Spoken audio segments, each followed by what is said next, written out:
Pupilas em Brasas, desde 2011, nunca me dublei.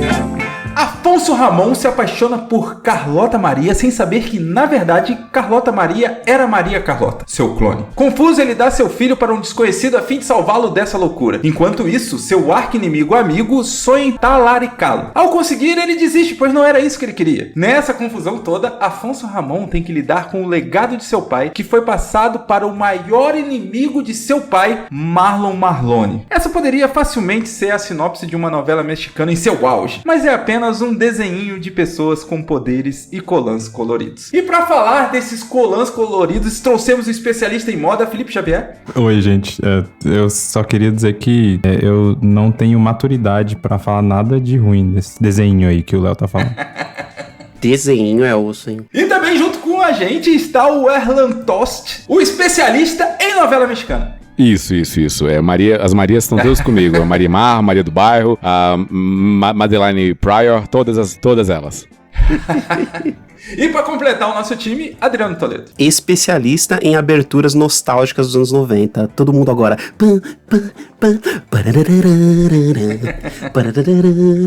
Não? Ah, gente, vocês estão... Não, você não tem essa moral, porque quando eu falei, assiste X-Men 97, você falou, poxa, Léo, eu não assisti a de 92 e tal, meio pois ruim. É. O Adriano tem problema com não continuar algo que ele não começou. Não consigo, gente, não consigo. Acho que o primeiro sinal disso foi a série da Ahsoka agora, que eu não consegui ver, por mais da hora que todo mundo tenha falado, mas como eu não vi os 258 desenhos de Star Wars que teve aí, Clone Wars, Clone não sei das quantas, novela dos clones, Clone de uma Paixão, aí eu não fui ver o Ahsoka. Aí o X-Men 97, o que acontece? O 92, a série original, passava na TV Globinho ou na TV Colosso, que era algo da época de nós 4 adolescentes, creio eu, que somos os 4 da mesma...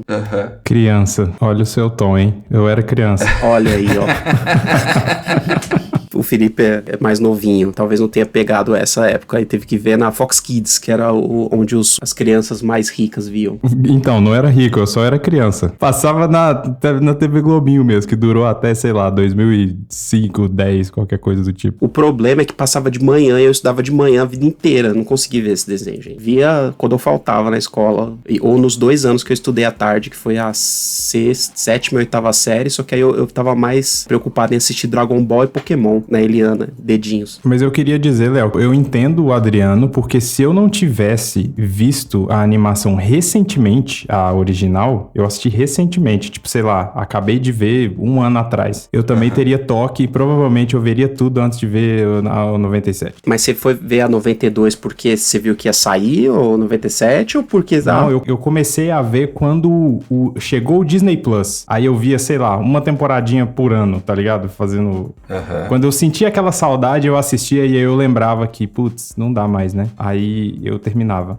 Caraca, tá de parabéns, hein? Mas você acha que precisava, Felipe? Não, é só toque mesmo. Eu acho que... É só toque? É. Não, assim, pra quem não assistiu, assim, a continuidade, você acha que dá pra ir de boa? Tipo, eles continuam a história tranquilamente, dá pra você entender e tal. Você perde, sei lá, easter eggs, você perde algumas coisas referenciadas, mas dá pra entender completamente a história, sem problemas. E quem cresceu lendo os gibis dos X-Men vai entender completamente também. Não sou eu, gente. Eu não li X-Men quando eu era criança. E talvez esse seja o caminho, né, do MCU agora, né? Porque o X-Men 97, apesar de ter centenas de episódios pra trás, você não precisa assistir eles necessariamente pra continuar e aproveitar o desenho que saiu agora, né? Talvez aí mostre uma tendência que, poxa, eu posso assistir um filme sem ter assistido os outros 28. Eu acho que esse X-Men 97 tem essa particularidade de você poder assistir do nada, apenas ter um conhecimento básico, né? Você sabe que tem mutantes e eles têm, sei lá, poderes e a sociedade não vê com bons olhos e etc, né? Mas, é claro, tem uma continuidade porque o final do X-Men de 92 é com o Xavier indo jogar no Vasco, né? E começa o 97 com ele dado como morto. Aí, enfim, faz sentido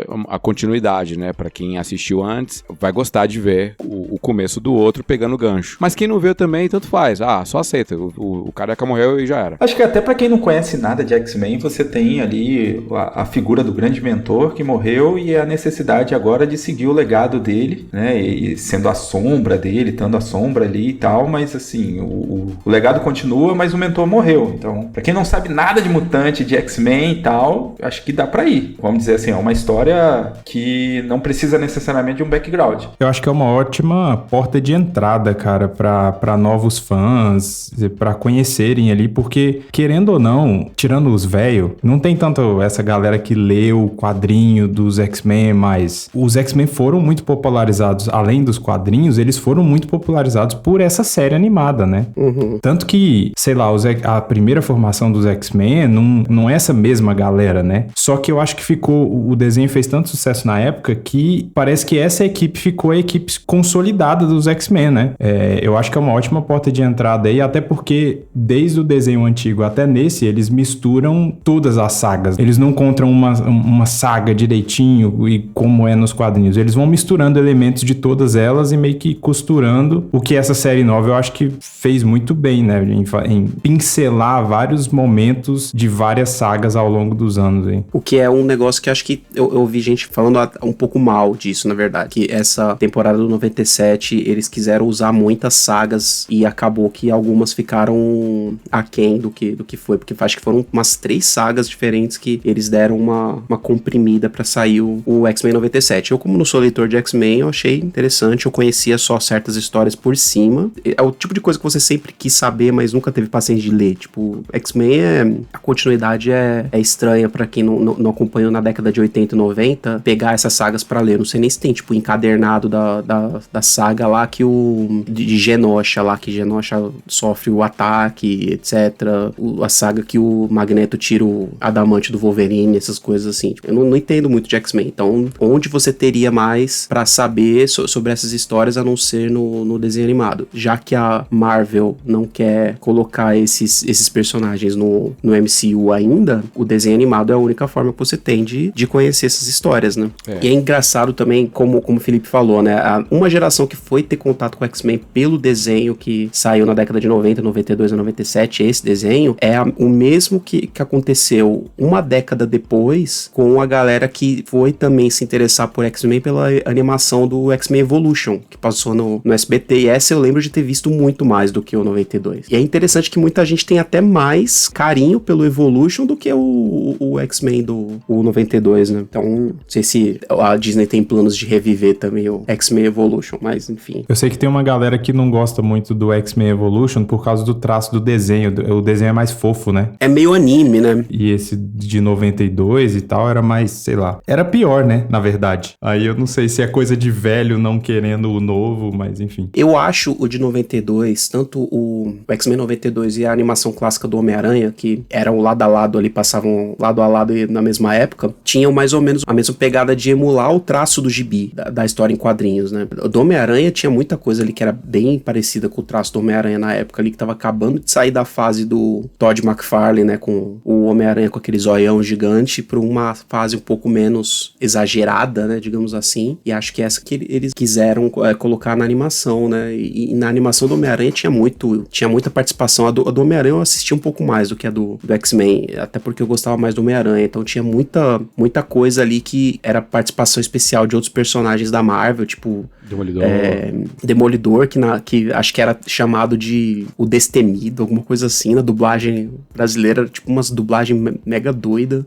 Mudava o nome, né? Mudava os nomes, tipo, do nada. Mas tinha muito personagem fora, né, desse eixo Homem-Aranha X-Men. Isso que era legal, né? Era tipo um negócio que a Marvel foi acabar fazendo décadas depois. Era, aí super amigos da Marvel, né? Traz todo mundo. Era mais ou menos um proto-MCU, né? Era você pegar vários personagens de outras coisas, de outras franquias, digamos assim, e colocar num desenho do cara que você vê toda semana lá. E, tipo, do nada aparece o Demolidor lá. É algo que eles foram aprender a fazer ou capitalizar em cima agora, né? Com o MCU. Eu vejo muita gente reclamando que a Marvel não trouxe os X-Men ainda e tal pro universo do cinema, mas, cara, ainda bem, porque para e pensa. Se eles trazem o X-Men nessa bagunça que eles estão hoje, possivelmente a gente não teria coisa boa, sabe? Eu sempre achei que a Marvel, depois que eles adquiriram a Fox, né, eu acho que eles tinham duas opções. Ou meter os X-Men de cara no universo Marvel do cinema na época, que era, sei lá, devia estar, quando isso aconteceu, devia estar no finalzinho da Saga do Infinito, ou já tinha acabado, não lembro agora em que ano foi 2020? Acho que tava no finalzinho, porque tinha até uma galera teorizando que ia ter alguma coisa de X-Men nos filmes do Ultimato. Depois que o Thanos fizesse, tipo, sei lá, instalasse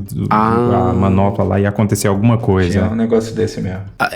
Acho que eles tinham duas opções, ou já entuchar nessa hora aí, nessa época, ou guardar no bolso pra quando as coisas estivessem começando a ir pro saco. Claramente eles foram com a segunda opção. Tipo, tudo tá indicando que o MCU tá afundando, muito por conta das escolhas da Marvel, de quais filmes que eles iam abordar e etc, e roteiros muito ruins, vilões ruins e etc, tudo muito aquém. Certeza que agora eles vão começar a colocar ou em doses homeopáticas, aí começando com o Deadpool e Wolverine, ou o Deadpool e Wolverine já vai, tipo, começar, tipo, meter uma cena pós-crédito com a equipe dos X-Men inteira e ter um anúncio surpresa aí pra um filme dos X-Men aí nos próximos anos.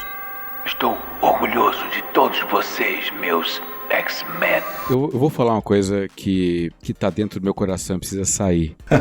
O tal do nerd é chato demais, velho. Velho, e eu falo por mim mesmo, velho. Eu falo porque quando estreou o filme dos X-Men lá atrás, eu falei, nossa, que horrível, roupa de couro. Ah, que horrível, Wolverine alto. Ah, o Ciclope, ele é todo, enfim, magrelinho e introspectivo, e ele não é o grande líder que eu li com o Chris Claremont. Cara, a gente é muito chato, velho. A gente é chato demais. Aí a gente quer falar... E assim, eu sou da galera dos quadrinhos. A gente eu leio, sei lá, desde a década de 80. Então eu peguei a fase do Chris Claremont, depois Austrália, a gente vai Madripoor, Giz do Futuro Esquecido, Deusão é um Homem Mata, e começa a Fênix Negra, Massacre de Mutantes, e, enfim, vai passando fase a fase, vem John Byrne, chega a década de 90, é uma grande bagunça na Marvel, tem um monte uma loucura de coisa horrível.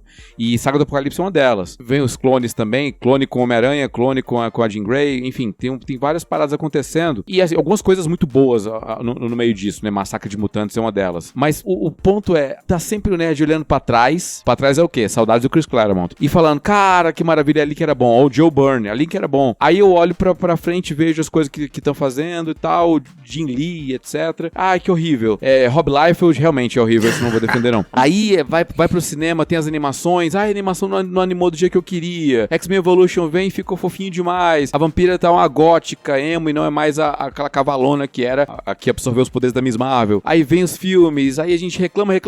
Cara, X-Men 97 é uma forma de olhar pra trás, repaginar, resgatar, mas jogar coisas atuais, saca? Joga algumas mensagens atuais, um diálogo mais moderno, mas de qualquer forma tá sempre o nerd reclamando. A gente sempre reclama, eu não aguento mais reclamar. E agora eu tô reclamando sobre a reclamação. E o que deve ter de gente falando que esse X-Men 97 é woke.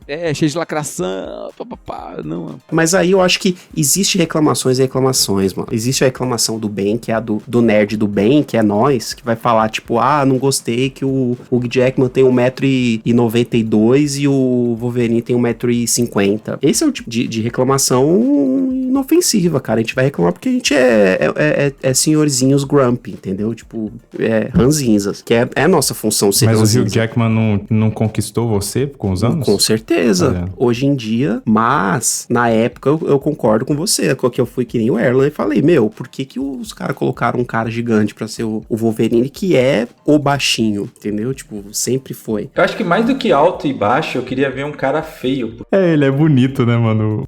Parte da personalidade do Logan no gibi é porque ele é o animalesco, né, cara? Um cara feio. Você pegar no, sei lá, Arma X, né, em alguns, tem uns gibi que ele é basicamente um animal mesmo. Então seria muito interessante ver isso daí. Mas não tem jeito, cara, é a mídia, né, cara, a mídia nunca vai, os caras nunca vão fazer, que nem o Geralt no Geraldão do The Witcher, nos livros, o autor, tipo, descreve ele como sendo um cara feio, tá ligado? Aí mete o Henry Cavill pra ser ele. No jogo ele já já é bonito, No né? jogo já dá uma suavizada, mas ainda assim é um cara rude, um cara esquisito, assim. No primeiro jogo ele é horroroso, mas aí no 3 é que deram uma melhorada no design dele, aí na série mete o Henry Cavill. Beleza, hein? Aí vamos pegar o teu Wolverine e colocar o Harry Potter, aí eu quero ver se... Não, para, não fala tranquilo. isso, cara. Quem que foi o maldito que inventou esse rumor do Daniel? Cara, não tem absolutamente nada a ver, Deve cara. ter sido ele. Deve ter sido...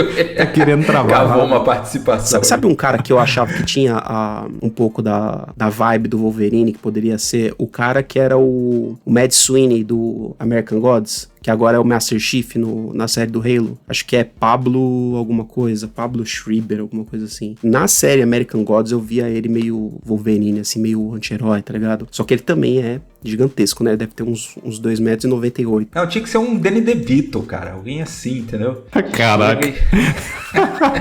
É isso, agora eu quero Danny DeVito de Wolverine. Danny DeVito tem 120 anos, mano. Olha, mas assim, a série de 92, eu acho que ela teve uma influência, assim, de trazer luz pros mutantes. Principalmente pelo fato, assim, de que quem não assistia, quem não lia os gibis, ficava meio, tipo, quem é essa galera, entendeu? E aí, quando vem o X-Men 92, acho que o sucesso que teve o X-Men 92 influenciou muita coisa em relação aos desenhos. E aí, como mencionado já, trouxe outros desenhos também, como o Homem-Aranha. O próprio Batman também, ele vem bem forte. Mas, assim, parece que a sensação que eu tenho, talvez tenha outros nomes, assim, mas a sensação que eu tenho é, vamos falar de temas mais adultos aqui num desenho, sabe? E eu acho que o X-Men 97 chegando agora, ele também tem um potencial de mudar muita coisa aqui pra frente, sabe? Não sei se vocês concordam. Eu acho que tem o potencial de mudar o próprio MCU. É que nem mais ou menos depois que o James Gunn entrou no MCU com Guardiões da Galáxia, que mais ou menos tudo meio que tentou fazer um negócio parecido. Até o próprio Taika Waititi entrou depois também, trazendo um sabor parecido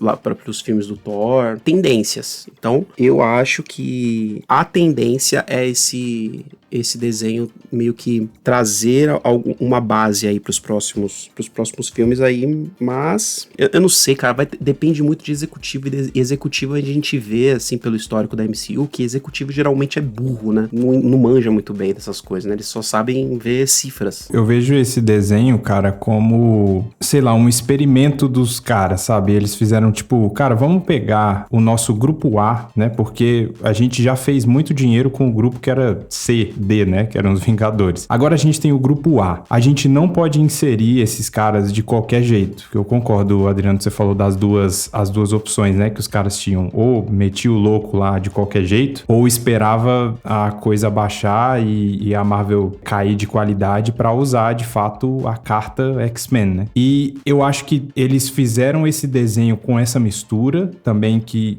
acho que o Erlan que comentou que, cara, ele é completamente fiel ao desenho original. Ele tem os traços, ele tem o espírito, a ambientação do desenho antigo. Cara, quando você para pra olhar esse desenho e o desenho antigo também, cara, esse desenho é sofrimento o tempo inteiro, velho. Os mutantes não têm um minuto de paz. Não há E se paz. se você assistir o desenho antigo, é a mesma coisa, cara. Todo episódio é uma coisa ruim atrás da outra. Então, eu tenho a impressão de que eles testaram trazer essa vibe do desenho antigo, só que reformulando um pouco, porque a gente tem o desenho, ele tem os mesmos traços, só que atualizados, né, bem melhores do que os antigos, e os temas dos X-Men sempre foram relevantes e continuam até hoje. Então os caras, vamos ver se os velhos a gente já tem. A gente anunciou, no dia que a gente falou que vai fazer, os velhos já vêm.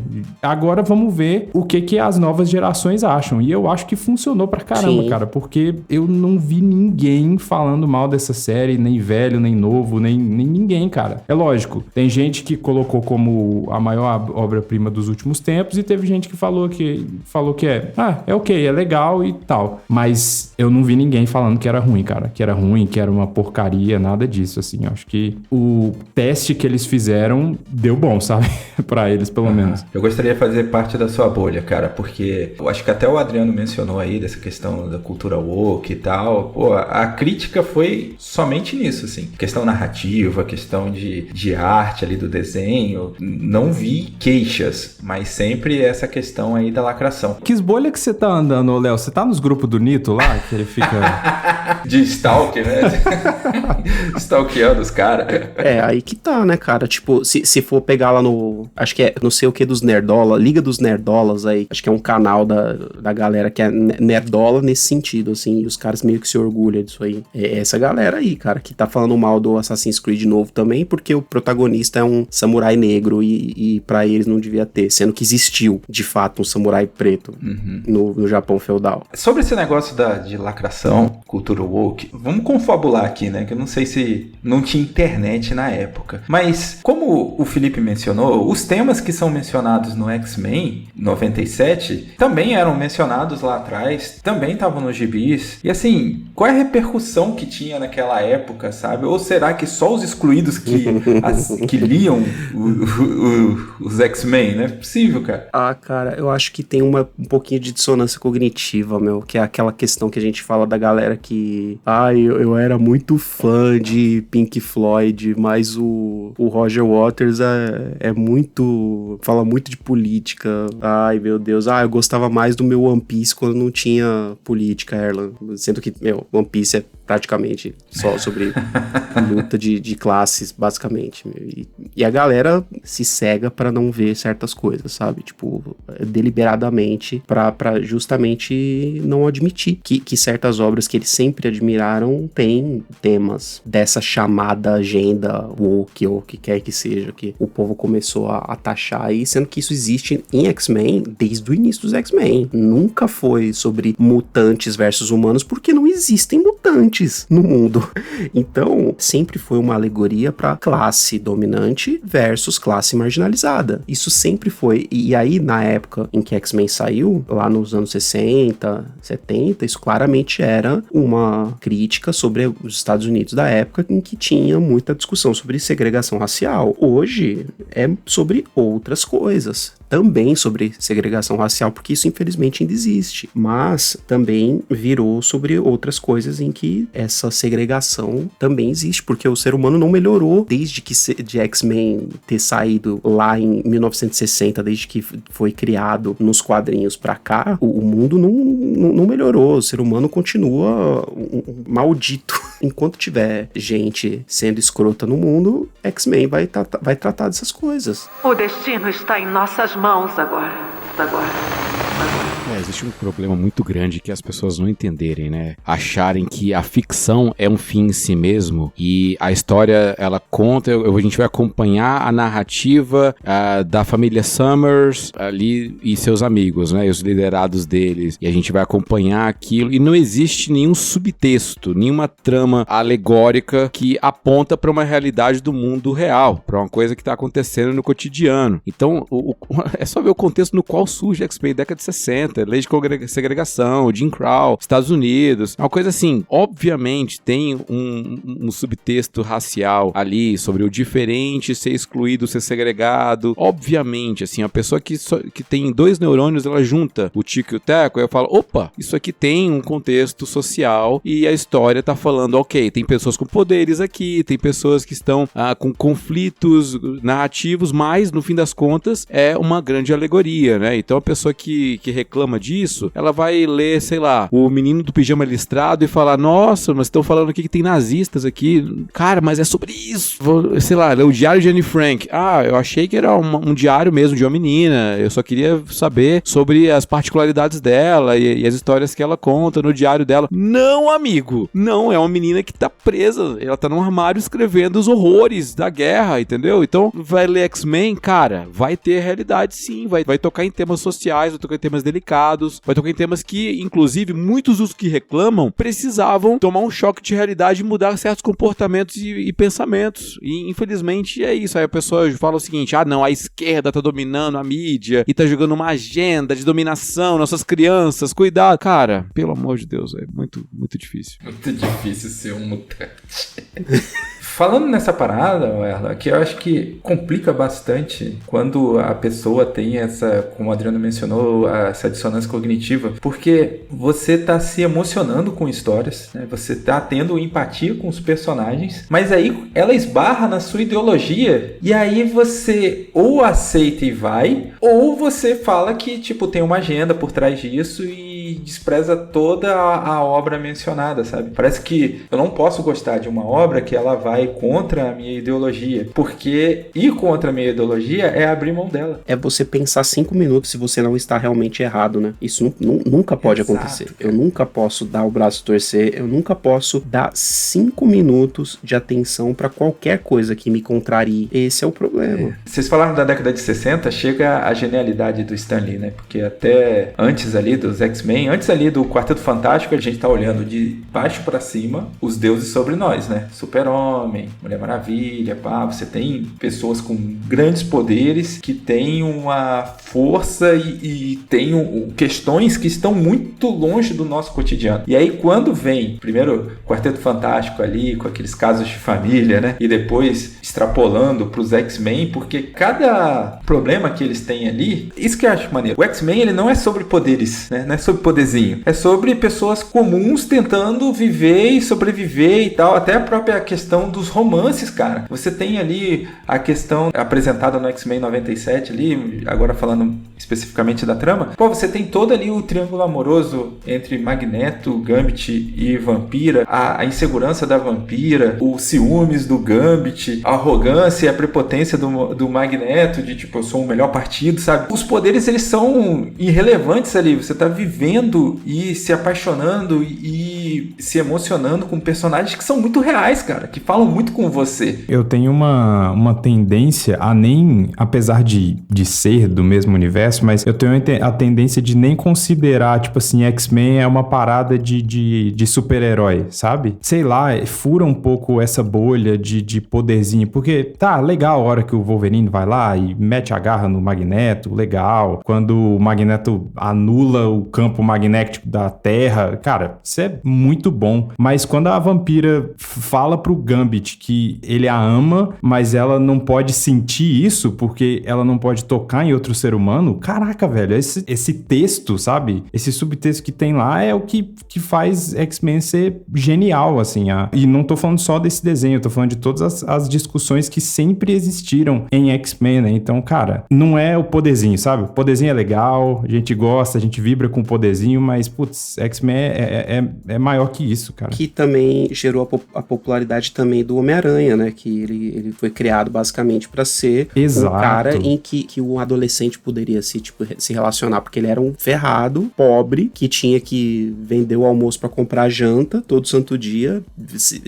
sobreviver de biscates, né? Que era tipo de vender foto pro Clarim, porque ele não era funcionário, ele só era tipo um freelancer. Mano, era um ferrado, né? Não era o ideal do Superman, que era o homem mais forte da Terra e ao mesmo tempo tinha um grande emprego no planeta diário, etc. Ou o bilionário Bruce Wayne. Você vê até o time B da Marvel, que é justamente Capitão América, Homem de Ferro e tal. Pô, um é bilionário. Desculpa, mas eu estou muito longe dele. O outro é um milico velho. Também estamos muito longe dele. O outro é um deus asgardiano. Também estamos muito longe. Sabe, tipo, uma outra é espiã. Um outro, sei lá, arco e flecha. Tipo, caraca. Talvez eu que esteja mais perto. Mas são caras que são muito distantes, né, cara? Por isso que eu acho que é tão difícil se conectar com eles ou fazer boas histórias. Tanto que o arco mais famoso aí do Homem de Ferro é justamente quando ele menciona um problema que é muito próximo a nós, que é o alcoolismo, né? De alguém que já conheceu ou já teve algum problema com o pai ou assim mesmo com um problema com o alcoolismo, e a gente consegue se identificar mais. Então o X-Men, ele vem com essa parada de tipo, parece que todo personagem,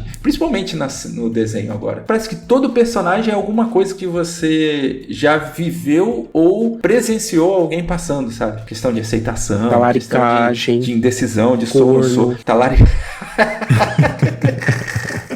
É as coisas que a gente vê no dia a dia, ué. É coisas normais de quem morou numa periferia de São Paulo e não viu, tipo, essas coisas acontecendo, da pessoa trocando a outra por um velho grisalho trincado. É normal, coisa mais normal do mundo. Velho trincado.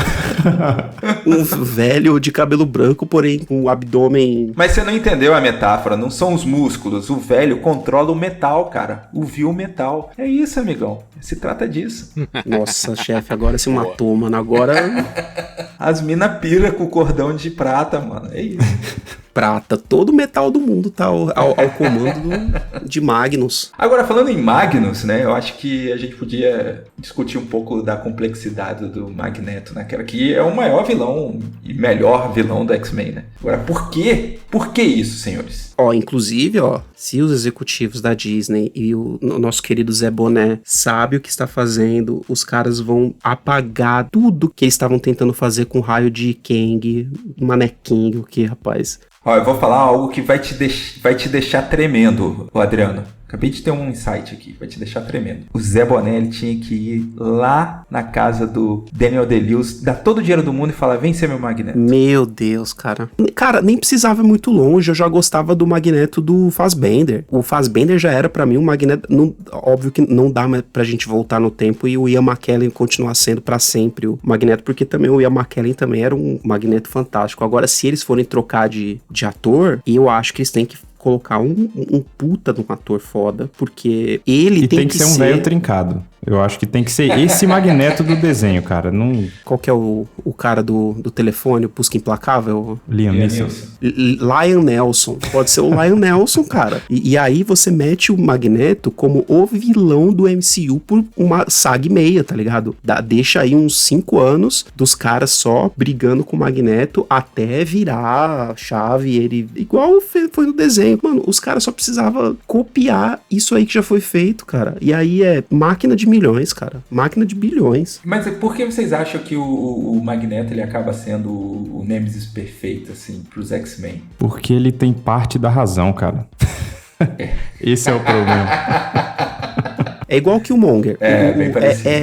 É a questão da identificação, talvez. Todo mundo tá cansado do vilão mal feito pica-pau, que, sabe, mal por ser mal. O próprio Thanos, cara. O Thanos foi um vilão tão bom porque ele, em parte... tinha um ponto, entendeu? Claro que ele era um megalomaníaco maluco, mas em parte ele tinha um ponto. Ele tava de fato preocupado com o universo, só que a forma de trazer o bem pro universo dele era distorcida. Então, isso é o que deveria ter. Agora, cara, o Kang. Quem era o Kang, velho?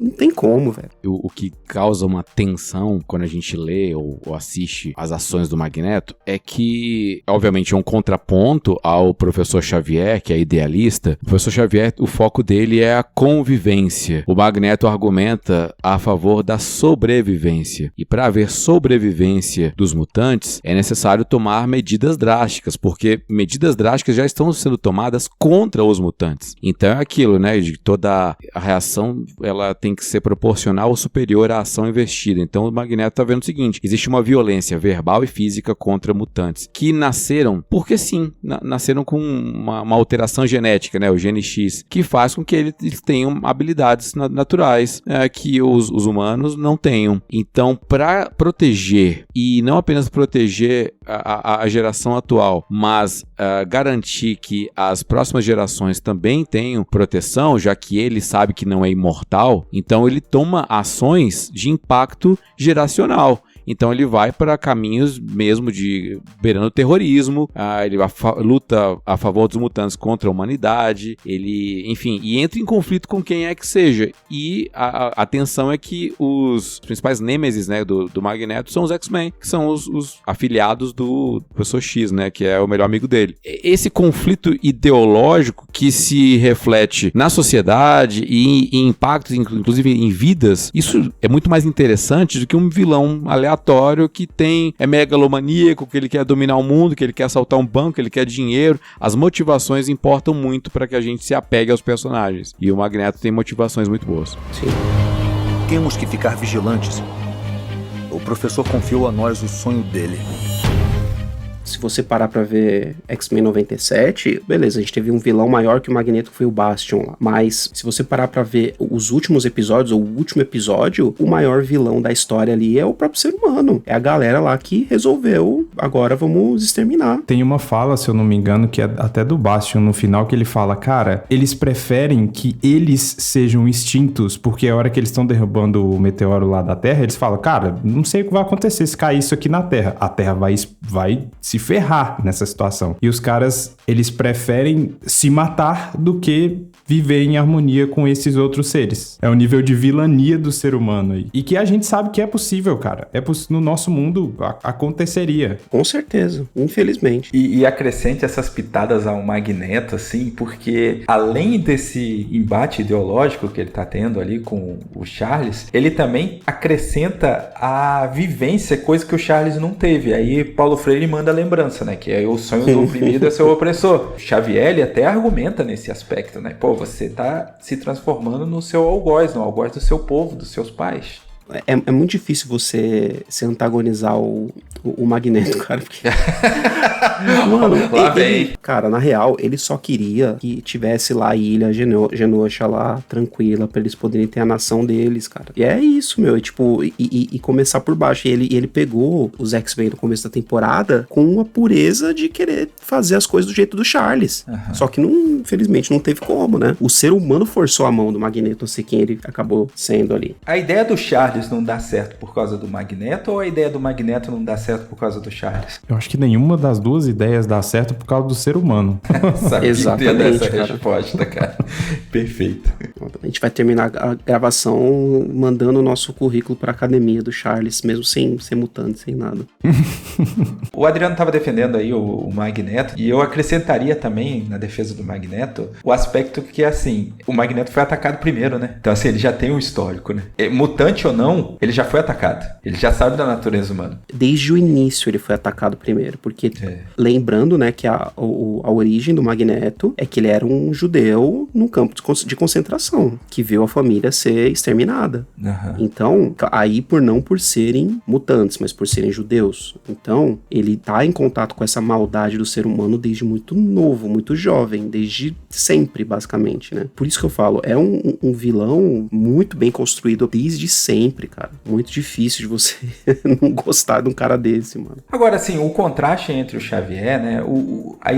A ideia do Xavier não cai lá naquele lance do paradoxo da tolerância? Vocês que são mais sabidos aí. Mais ou menos, né? Contextualizar para o ouvinte, né? O paradoxo da tolerância é que se você for tolerante com ou intolerante, ele vai destruir você e você não vai ter condições de subsistir para argumentar com ele, né? Não faz sentido. Então, uma hora a corda arrebenta pro mais fraco, né? E o mais fraco nesse sentido vai ser o cara tolerante. O tolerante com o intolerante. O problema é que as ações do Magneto, elas não levam em consideração as pessoas que não são intolerantes. São as pessoas que são humanos, concordem ou não, mas elas não querem ações violentas, elas não querem nada, mas ele coloca todo mundo no mesmo balaio. Esse é o grande problema. Esse é o problema. Aí ele se torna alguém que perde a legitimidade da causa. É inevitável, quem tem uma balança moral, torcer pros X-Men, porque a gente vai falar, poxa, os caras estão se esforçando, estão querendo defender os humanos, e eu sou humano também, entendeu? Então a gente já se identifica por aí, mas o Magneto, ele perde a razão quando ele ataca inocente, a cara que não tinha nada a ver com a história. É que assim, fica fácil a gente abraçar o Magneto, porque nos gibis não tem muitos seres humanos que são bonzinhos, né, cara? Só aparecem os escrotos, né? Quem é escolhido pelo roteiro dá destaque, né? Então, mas é raro aparecer um cara que tá ali ajudando. Até quando você achou que ia ter, né? Que a mulher ali fica fazendo jogo duplo, você fica meio, putz, cara. Coitado do Fera, deu uma dó do Fera ali, mano. Coitado do Fera. Mais uma vez, um assunto mundano. O cara só foi usado, Fera, pra que o outro pudesse subir na carreira. É isso, cara. Por isso que tem gente que se identifica com o Fera, tem gente que se identifica com a Jubileu, vai ter todo mundo. Com o Gambit. Não, o Gambit é muito bonito pra me identificar, mas você sempre vai ter algum cara que você vai se identificar. Alguma pessoa ali que você vai se identificar. Nem que seja com o Wolverine, baixinho e feio. Eu não sei se é porque a Jubileu é jovem, mas eu não gosto muito da personagem. Nunca gostei. Até ela, assim, tem um papel interessante na série, né? Quando o desenho saiu lá em 92, o original, ela era meio que uma orelha, né? A pessoa nova que tava ali acompanhando e era, em certo sentido, a companhia do espectador, né? De você tá chegando aqui agora também junto com ela. Nessa agora, isso se tornou meio que o Roberto da Costa lá, né? O nosso compatriota Mancha Solar, né? Mas ele também aparece tão pouco, né? Ele só aparece pra falar português e pra ter uma cena também que o Roberto tem uma parada lá que eu achei muito interessante também, que é a relação da família dele, né? Que a gente aceita, mas não fala pra ninguém. Isso, cara, isso aí é um negócio que, sabendo quem é o roteirista, né? O Bo DeMaio, né? O showrunner da primeira temporada, que foi, acho que quase todo mundo sabe hoje em dia, né? Foi demitido antes até da estreia, né? Da primeira temporada, por motivos misteriosos aí. Uns falam que é porque ele tinha um OnlyFans, outros falam que é porque ele é realmente homossexual, não esconde, né? Isso aí que ele colocou é muito, muito, muito o indicativo da família que tem um filho, uma pessoa homossexual hoje em dia, né? E essa é o que muitos dessas pessoas sofrem e ouvem, né? Que é o beleza, CC, mas a gente te ama mesmo assim, mas não fala pra ninguém, não. Pra gente não passar isso, não passar esse carão. E geralmente é com a justificativa de defesa, né? Do tipo assim, olha, não é nem pra gente não passar carão, é pra você não sofrer, entendeu? Pra você não sofrer, sim. Então não fala não, porque sabe como que o pessoal é preconceituoso e tal, fica na maciota aí, esconde aí o que você tem. É bom você nem andar com a Jubileu, inclusive. Não ando com ela não também, que você vai estar bem. Eu acho que a personagem da Jubileu, acho que surge com um apelo pra ser a adolescente, que é justamente o público-alvo das vendas das revistas dos X-Men. São adolescentes, são um público infanto-juvenil que tá justamente passando por certas transformações que são análogas à descoberta dos poderes. Para pensar, troca poder por hormônio, gene X por hormônio e por produção testosterona, que seja. É uma fase de transformação, muda a voz, muda atributos físicos, pelo no corpo, cheiro, a altura, muda tudo. Então é uma fase mesmo de descoberta e de aceitação e de crise de identidade, e cabe aos pais aceitar ou cuidar ou administrar, orientar, aconselhar. Então a Jubileu, ela é bem essa pessoa que tá ali pra isso, pra ser essa transição de idades. E no 97 é curioso, né, que ela encontra a si mesma mais velha, né? Ela é uma geração, como é que é? Uma geração Z que encontra ela mesma millennial, vê uma versão dela mais velha, e porque a gente que tá lendo também cresce. A gente era adolescente e ficou adulto, somos esses tiozões aqui gravando esse podcast. E é isso que a gente faz, e é a beleza também de a gente ver como as coisas mudam, e a tristeza de ver como certas coisas, certos preconceitos, certas ações de famílias e de indivíduos não mudam. Tem o quê? 70 anos? 60 para 40, tem 60 anos de X-Men. Tem mais de meio século onde as discussões parecem que são as mesmas. Beleza, negros podem entrar em ônibus agora, mas eles também podem morrer asfixiados por policiais, entendeu? Então, e aí? Essa é a grande questão. Algumas coisas evoluem, outras não. Por isso que o X-Men, eu acho que ele consegue ser atual em qualquer era, né? Porque, como o Adriano disse, o ser humano continua escroto.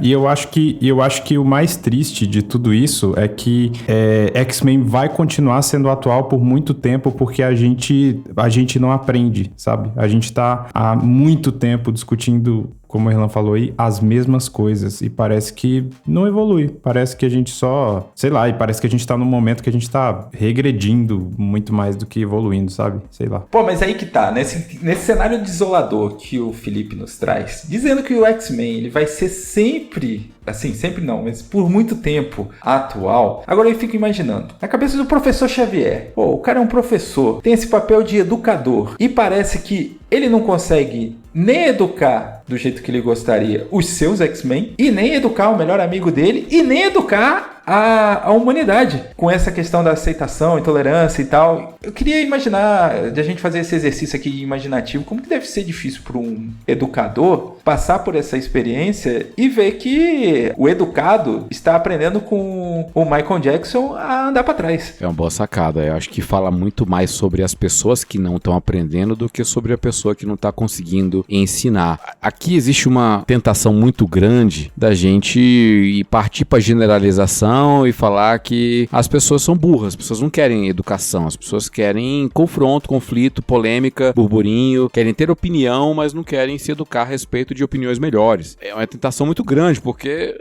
enfim, se a gente vê a realidade, parece que é isso mesmo, mas eu não gostaria de ir por esse caminho. Acho que tem opções melhores. Talvez seja mais fácil destruir que construir. Então, a gente gosta do conflito, enfim, das coisas que existem de maneira radical, porque acho que a natureza, se a gente for olhar de forma ontológica, né, do ser humano pós-queda, a gente pode olhar para opções teológicas, mas talvez encontraria uma proposta na música do Legião Urbana, do Renato Russo. Ele fala que a violência é tão fascinante, nossas vidas são tão reais, você passa de noite e sempre vê apartamentos acesos, enfim, a violência é fascinante, eu só queria pegar esse quote. A violência é fascinante, ela nos fascina. A gente fica... Tem um filme chamado Violência Gratuita, do Michael Haneke, é um remake, na verdade, de 2007. Ele mostra ali alguns serial killers que vão entrando de casa em casa, vão matando pessoas e tal, e aí chega no final do filme, uma dessas pessoas que tá pra ser assassinada, consegue pegar a arma do bandido e consegue tomar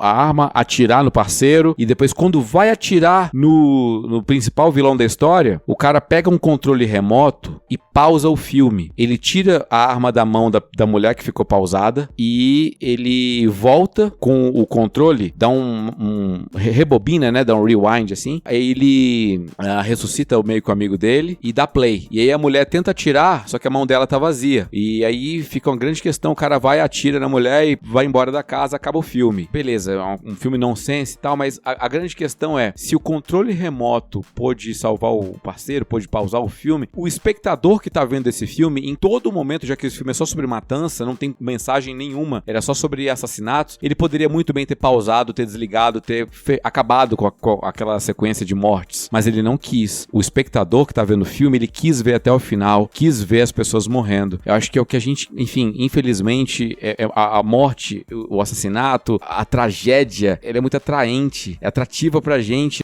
brilha o olho quando vê algum tipo de coisa radical assim. Então os caras, eles querem acabar com a violência, querem conscientizar, campanha de conscientização, honestamente, uma campanha de conscientização, seja pra, sei lá, armamento, fumo, cinto de segurança, beber e dirigir. Honestamente, eu não acho que a pessoa, ela mude de trajeto porque tem a campanha. A pessoa, ela vai fazer o que ela tem que fazer, ela topa o risco. Honestamente, eu acho que a gente deveria se preocupar mais com as próximas gerações e não com a nossa. A nossa é isso aí, cara, é preconceito, é violência, é discriminação, é o que tem.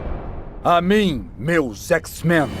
Porque o racista, ele vai permanecer racista, cara, até o final da vida dele. Você pode pensar nisso? Ele pode não falar nada por conta das campanhas, por conta do medo, por conta do cancelamento, por conta da internet, por conta de várias coisas, de crime, de leis que vêm, mas a mente continua a mesma. Ele considera ainda o negro inferior, considera ainda um absurdo, o imigrante tá ali, o árabe, pra ele é sempre terrorista, o homossexual é alguém sujo. O cara que é preconceituoso sempre vai ser preconceituoso, velho.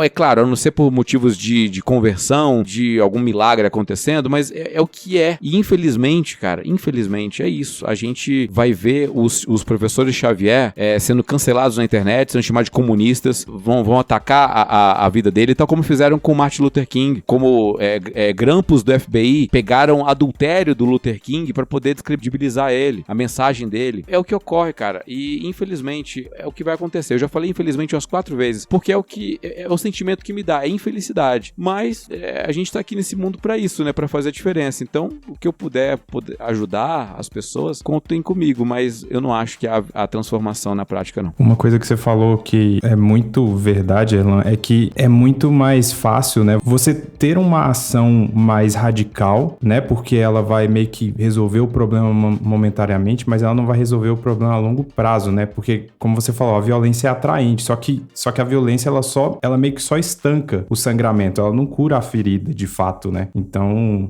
os professores Xavieres aí do mundo sempre vão ter o trabalho mais difícil, e parece que a gente vai ficar sempre tentando concordar mais com o Magneto, porque a saída dele é a mais fácil, né? Isso é justamente a definição de populismo, inclusive, né? De soluções fáceis para problemas complexos. Pô, e agora, assim, depois desse discurso animador do Erlan, eu queria abordar, assim, as possibilidades que que a gente poderia ver mediante assim um cenário do X-Men. Eu não quero falar sobre as próximas sagas ou coisa do tipo, né? Tipo, vamos ver Apocalipse e tal, Massacre, né? A Era do Massacre. Eu queria fazer um exercício assim de que, tipo, quais temas que a gente poderia ver usando a temática do X-Men nas próximas temporadas, sabe? O que falta pra discutir, o que seria interessante discutir usando o plano de fundo dos X-Men. Porque foi o que a gente acabou vendo na série, né? Uma discussão de vários assuntos. A gente até pulou alguns aqui, não conseguiu abordar todos. Mas assim, o que esperar para próximas temporadas? Então, mas aí a gente teria que ver o que no quadrinho, qual que era o assunto que abordava nessa saga. Eu não li, então não sei. Pô, pra pegar uma mescla aí do que, enfim, do arco narrativo que vem, que era do Apocalipse, e temas que poderiam estar neste arco, a gente pode falar sobre eugenia, manipulação genética. Claro que houve um pouquinho lá com o Nate Grey e tal, com o Sinistro na primeira temporada, mas na Era do Apocalipse é mais profundo isso, né? Tem uma manipulação, vem Fera Negro, né? Vem o próprio Bishop que volta pra impedir a Era do Apocalipse e tal, e o Apocalipse ele quer meio que evoluir, né? Então todo mundo vai tendo mutações secundárias, sei lá, deixa eu lembrar aqui, tipo o anjo vira arcanjo, a Jean Grey ela evolui também, Tempestade evolui, tem umas evoluções assim, talvez possa ir por uma questão de guerra nuclear, manipulação de energia que os humanos querem fazer pra combater os mutantes, né? Vem lá aquela força elite mutante que o Apocalipse tem, os Cavaleiros do Apocalipse que surgem, né? O Apocalipse manipula mentalmente. Honestamente, não sei até onde poderia ir, porque é um arco bem plano, né? Bem raso. Não sei se tem muita margem. Eles teriam que trazer algumas inovações, né? Teriam que falar, não sei, focar menos em Viagem do Tempo. O Nate Grey surgiria aí também, né? Que é um clone do Cable. Enfim, eu não sei muito bem. Eu acho que deveria ter, assim, esses problemas reais, do tipo, faltou o cara ter dificuldade de pegar um ônibus pra ir pro trampo, entendeu? Comer um cachorro quente mal feito e ter diarreia.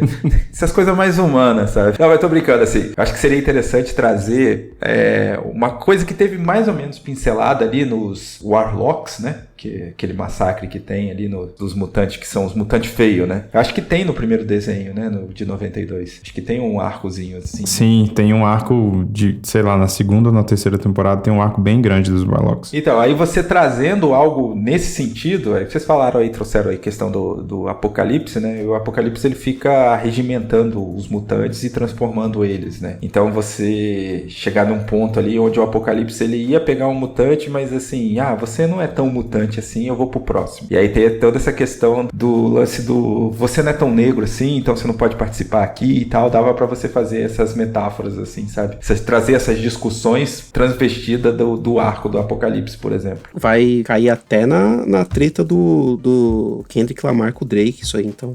Pode crer. Mas assim, eu acho que seria um arco legal pra trazer, assim, como subtexto. Ou também trazer como subtexto aí a questão da mansão do Xavier, tá ali na praia, eles estão querendo privatizar ali pro Xavier ficar com a mansão deles. Eu acho que seria interessante, privatização deles. Olha, também um tema atual. Atual aí, ó, pô. Tem algum vilão de X-Men que seja uma IA, que pode ser também uma IA que tá tentando roubar o emprego da galera. Mas assim, se fosse pra discutir algumas outras coisas, como essa questão de internet e tal, acho que seria até bacana você conseguir fazer essas metáforas também. Teria que dar um salto temporal muito grande na série, né? Porque eles estão em 97. Não teria como ser. Eles ainda estão no final da década de 90. Pular 20 anos não ia rolar, né? Muita coisa, né? Uma coisa que poderia, agora que vocês falaram, poderiam acontecer, seria mostrar o futuro, né? Com o Cable ou o Bishop, um futuro um pouco parecido com o nosso. Porque a gente não tinha essa noção em 97, né? Do que seria, sei lá, 30 anos no futuro. Isso aqui a gente já estamos 30 e 40 anos no futuro, né? Então já pensou? O Cable fala, é só usar o Skype pra fazer uma ligação, WhatsApp, sei lá. Mas o que é isso? Não existe isso ainda, sabe? Seriam umas paradas legais. Pessoal, chegamos ao final aqui de mais um Pupilas em Brasas. Eu quero pedir desculpa a você, querido ouvinte, fã do Morfo, que a gente mal citou ele. Fica pra próxima. Entenderam alguma coisa?